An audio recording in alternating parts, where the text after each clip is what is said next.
Bonjour et bienvenue sur TV Land de votre télévision locale.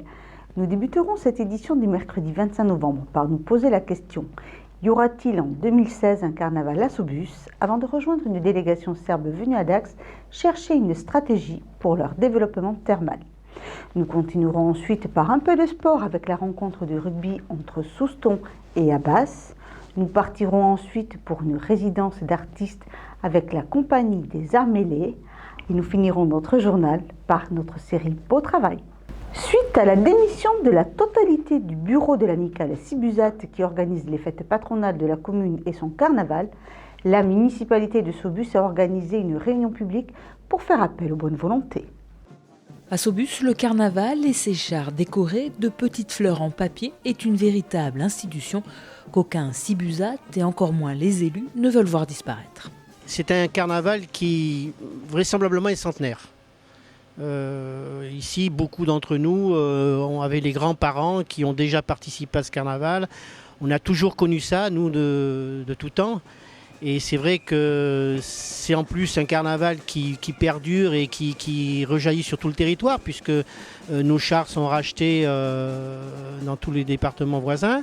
Et c'est bien sûr, ça serait dommage d'abandonner cette belle histoire qui est un carnaval gratuit ou qui accueille plus de centaines de personnes, voire des milliers, et qui est une belle histoire, quoi. Ce sont des chars fleuris, notamment faits par les quartiers, mais par toute la vie associative Sibusat. Également l'école avec les enfants, qui est l'école qui est très impliquée, quoi, en fait. Les animateurs qui chaque année s'escriment, je dirais, à faire un thème et avoir des chars de toute beauté, hein. Et puis il y a aussi tout le défilé des personnes, notamment des écoles de danse. Bon, on ne retrouve pas la samba brésilienne, mais il y a un peu l'esprit justement carnavalesque de ces moments, quoi, festifs. La municipalité de Sobus est donc à la recherche de son œuf pour reprendre l'amicale Sibusat et l'organisation des fêtes et du carnaval. Le bénévolat, c'est difficile quand c'est des années additionnées. Souvent, les gens s'essoufflent et ont envie de passer le flambeau. Donc ce soir, c'est un peu le but de la manœuvre, essayer de trouver des bonnes volontés qui puissent reprendre justement le relais de ce comité des fêtes, en fait, pour continuer toutes les actions qui sont menées sur Sobus, autant le carnaval que les fêtes patronales du village. Le carnaval, ça réclame en amont du temps. Il démarre maintenant d'ailleurs, parce que maintenant on commence à acheter les carcasses, il faut revendre les anciennes, enfin on conçoit les thèmes, les différents groupes qui sont les quartiers, les associations commencent à envisager donc la fabrication de ces chars, ce qui fait que ça se met bien en amont, quoi, hein. Au cours de la réunion, plusieurs personnes se sont portées volontaires pour reformer un bureau. Le carnaval de Sobus semble donc sauvé. Une assemblée extraordinaire se tiendra le 27 novembre à 20h30 à la salle des fêtes. Toutes les bonnes volontés sont donc les bienvenues pour prendre part à l'organisation du carnaval ou la fabrication des chars. En attente de rentrer dans l'Union européenne, la Serbie se doit de mettre en œuvre les programmes LEADER. De ce fait, deux fonctionnaires serbes sont venus à Dax à la rencontre de ce qui nous relie communément dans l'histoire romaine, les stations thermales. Dans le cadre d'un accord de partenariat avec l'ambassade de France en Serbie, le pays Adour Océane accueille deux fonctionnaires des autorités de la région de Niš afin de les accompagner dans la mise en œuvre du programme LEADER. Ceci s'inscrit dans la perspective de l'adhésion de la Serbie à l'espace européen. Donc ils ont 2 ans pour se préparer, s'organiser pour rentrer dans l'espace européen.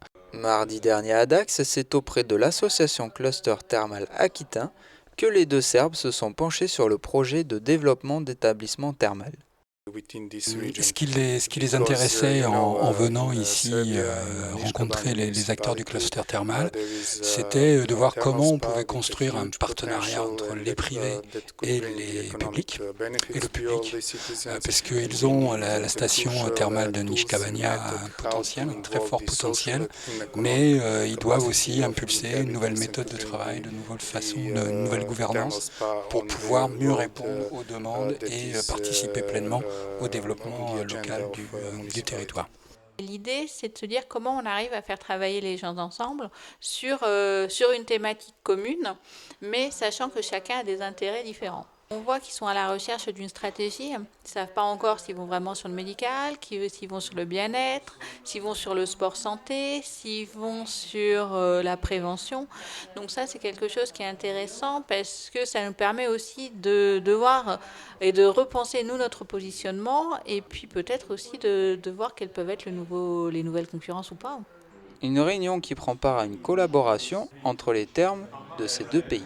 L'idée étant de joindre l'utile à l'agréable, que l'Aquitaine, par le biais d'Aquioterm et demain le Grand Axe, participe à un projet qui s'appelle The Roman Thermal Spa of Europe, qui est en fin de compte un réseau de villes thermales alliant héritage romain et particularité d'avoir des thermes sur leur territoire et de proposer aux patients d'avoir des soins thermaux en matinée et l'après-midi de découvrir le patrimoine culturel, notamment gallo-romain, de chacun des territoires. Et la Serbie étant à la fois terre thermale et à la fois terre romaine, possédant un héritage culturel fort, va pouvoir peut-être se joindre à notre projet et à notre réseau. En rugby, Souston recevait Abbas dimanche dernier pour un match retour. Malgré le froid, le public était venu nombreux assister à cette rencontre. Dimanche après-midi, tandis que le repas des partenaires se terminait, les équipes réserves de Souston et d'Abbas s'affrontaient sur le terrain. Après les réussites de la première rencontre, les Soustonnais partaient confiants. C'est un match, la réserve joue contre Abbas, ça fait un an qu'ils sont invaincus. Donc je pense qu'ils vont gagner aujourd'hui aussi. Et la première aussi, il faut qu'on gagne pour finaliser et être sûr de finir dans les 3 premiers à l'issue de la poule pour pouvoir faire la suite de la saison pour accéder aux phases finales. On est actuellement premier en réserve, premier en première. En première, si on gagne Abbas qui est 3e, on est sûr de finir quasiment premier à l'issue de la poule. Voilà. Et pour nous, c'est une très bonne chose. On marque notre territoire par rapport aux autres équipes. On est assez confiant, on avait gagné là-bas. Bon, après les matchs, il faut tous les jouer. Aucun match ne se ressemble, mais je pense que les gars vont être prêts vu qu'il y a ce repas partenaire avec beaucoup de monde. Donc pour eux, ça va être une source de motivation supplémentaire. Menée 62-14, l'équipe de réserve d'Abbas cédait la place à leur équipe première pour un match détonnant. Pour Souston, l'objectif est la montée vers la Fédérale 3.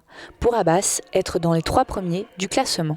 Au jour d'aujourd'hui, nous sommes 3e, donc avec 5 points d'avance sur Cambo qui est notre dauphin. Et donc nous espérons au moins prendre le bonus défensif, tout en sachant que l'équipe de Souston est une équipe au-dessus du lot, je dirais au-dessus du lot de notre poule. Nous, malheureusement, nous avons beaucoup de blessés et les remplaçants sont des remplaçants qui sont issus d'une demi-mi-temps à la réserve. Donc nous n'avons pas de joueurs frais pour pouvoir nous permettre de rivaliser. Nous avons fait un bon match aller. Nous perdons logiquement face à une superbe équipe, comme je dis, très très belle équipe sur tous les points de vue, du jeu de devant, du jeu de derrière, qui est très bien cadré. Donc voilà, donc nous allons nous efforcer de faire le meilleur match possible en espérant, je dis bien en espérant, au moins le bonus défensif. Si on peut gagner, bien sûr on prendra de le gagner. Mais restons logiques dans le sport, ils sont au-dessus du lot dans la poule. Et contre toute attente, Abbas débute le match de façon offensive. Les Soustonnais remonteront petit à petit et se démarqueront réellement à partir de la seconde mi-temps pour gagner le match 25-6. Nous on était premiers, il fallait qu'on confirme nos 2 victoires auparavant et donc on a vu que ça a été compliqué, qu'on s'est un peu mis dans le dur dès le début et c'est une équipe accrocheuse qui nous a bien fait chier et voilà, on finit quand même avec 5 points, c'est ce qu'il faut retenir et il faut qu'on travaille pour les prochains matchs et surtout pour la seconde phase.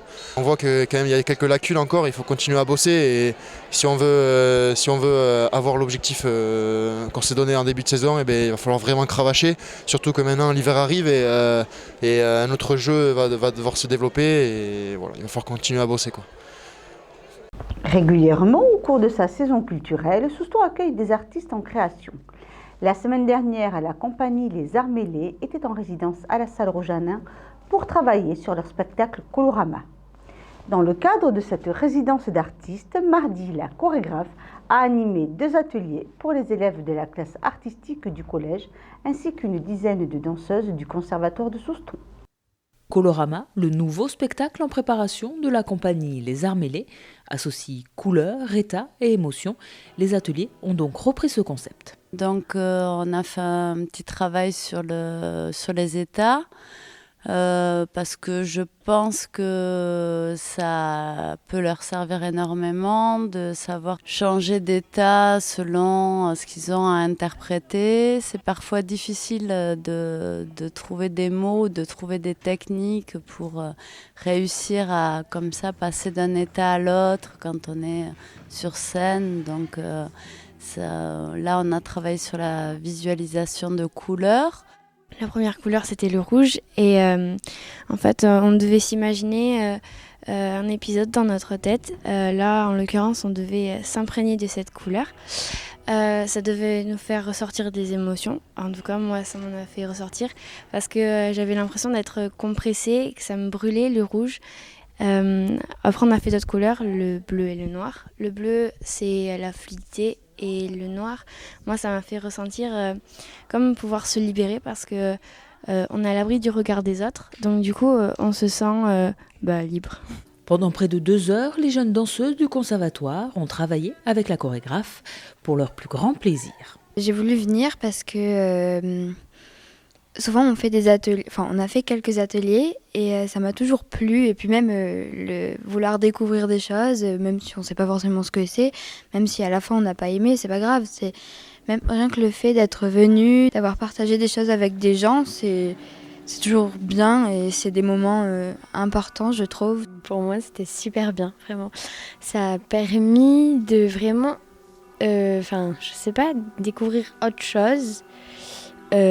Sur d'autres bases, parce que avec notre professeur on danse d'une certaine façon et là on a dansé d'une autre façon et tout ça, donc ça permet de s'enrichir au niveau de la danse et tout ça, donc c'est toujours en plus quoi, donc c'est jamais en moins. Élèves attentive et impliquée, la séance leur a permis d'apprendre une nouvelle technique. Quand on veut exprimer une émotion, on peut penser à une couleur et se mettre dans cet état d'esprit en fait. Et c'est bien je trouve parce qu'en danse on doit faire ressortir nos émotions et ça nous a aidés, on a appris une nouvelle façon de le faire. Ce soir c'était extra, les enfants étaient super, très à l'écoute, investis. Vraiment c'est un bon travail au niveau du corps, au niveau de l'écoute, c'est bien.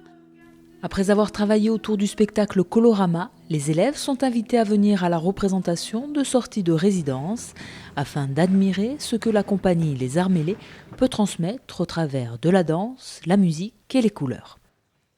Bientôt Noël et de nombreux colis vont être acheminés, mais pour qu'ils soient livrés à temps, un chef d'équipe route est indispensable, comme nous l'explique Quentin. Quentin a 32 ans, il aime le triathlon, le cinéma et son métier. Quentin est chef d'équipe route. Je travaille pour une société de livraison de colis et je gère une trentaine de conducteurs-livreurs. Je m'occupe du planning des véhicules, du suivi du colis et des relations avec les clients. En fait, je fais tout pour que mes conducteurs et mes clients soient satisfaits. Quentin sait manager une équipe, se servir des outils administratifs, il est organisé et s'adapte à toutes les situations. Tous les jours, il y a des défis à relever et des imprévus.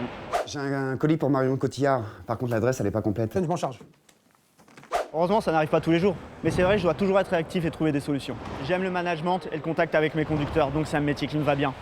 Quentin a un bac+3 et des formations en alternance permettent aussi de devenir chef d'équipe route pour gagner de 2100 à 2500 € par mois. On recherche 3500 techniciens des transports par an et des offres sont disponibles sur beautravail.org. Vous êtes Marion Cotillard ? C'était Beau Travail avec le MEDEF. Voilà, cette édition est maintenant terminée. Je vous donne rendez-vous vendredi pour un prochain journal de TV Land, votre télévision locale. Je vous souhaite à tous en attendant de passer une excellente journée.